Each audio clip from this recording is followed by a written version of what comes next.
Good morning friends, কেমন আছে সবাই? আশা করি সবাই ভালো আছে, আমিও বেশ ভালো আছি। তো বন্ধুরা, আজকে আমি দই পটল বানাবো। দই পটলের জন্য পটল আমি ভালো করে কেটে রেখেছি, কষা ছাড়িয়ে। এই দেখো নুন আর হলুদ দিয়ে মেখে নিয়েছি বন্ধুরা। এই দিক দিয়ে আমি মাস্টার অয়েল দিয়ে রান্না করবো। কড়াই গরম হয়ে গেছে, তেলও দিয়ে দিয়েছি বন্ধুরা। এদিকে এখন পটলগুলো এক এক করে ছেড়ে দেবো তেলের মধ্যে। তো বন্ধুরা, আমি একটা একটা করে ছেড়ে দিচ্ছি, সবটি পটল একসঙ্গেই ছেড়ে দিলাম।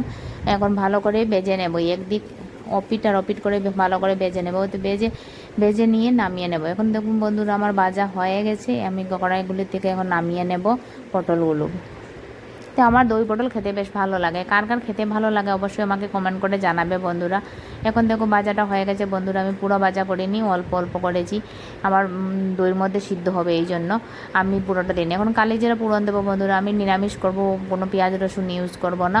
তো আমি টমেটো কুচি করে রেখেছিলাম, টমেটোগুলো আমি দিয়ে দিচ্ছি বন্ধুরা এই কড়াইয়ের মধ্যে। দেখো, আর দই এখন ফেটে নেবো। এই যে দইগুলো রেখেছিলাম, ভালো করে চামচ দিয়ে ফেটে নিচ্ছি। তখন আমি দেখো মশলাগুলো দিয়ে দিলাম, জিরা গুঁড়া, হলুদ গুঁড়া, লঙ্কা গুঁড়া। আমি অন্য কোনো আর মশলা ব্যবহার করছি না বন্ধুরা। তো আমি এগুলো দিয়ে এখন ভালো করে মশলাগুলো কষিয়ে নেব। আর এদিকে দইটা ফেটিয়ে রেখেছিলাম, দইটাও দিয়ে দিচ্ছি বন্ধুরা। তো আমার দই দেওয়া হয়ে গেছে। অল্প জল দেবো এর মধ্যে, নুন পরিমাণ মতো দিয়ে দিলাম বন্ধুরা। দেখো, আর এখন জল দেওয়া হয়ে গেছে, অল্প জল দিয়েছি। এখন পটলগুলো ভেজে রেখেছিলাম, পটলগুলো সেগুলো দিয়ে দিলাম। তো এখন পটল দিয়ে একটু সময় নাড়াচাড়া করে ঢেকে রেখে দেবো।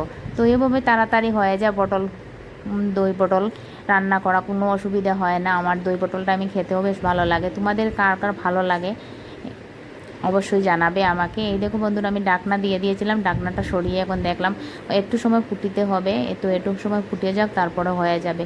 তো বন্ধুরা, আমার ভিডিও দেখার জন্য তোমাদের অসংখ্য ধন্যবাদ। ভালো থাকুন, সুস্থ থাকুন। এইভাবে পটল রান্না করলে খেতে খুব দারুণ হয় বন্ধুরা। তোমরা কীভাবে করো আমাকে অবশ্যই কমেন্ট করে জানাবে। আর আজকে রান্নাবান্না এতটুকু আমার বন্ধুরা।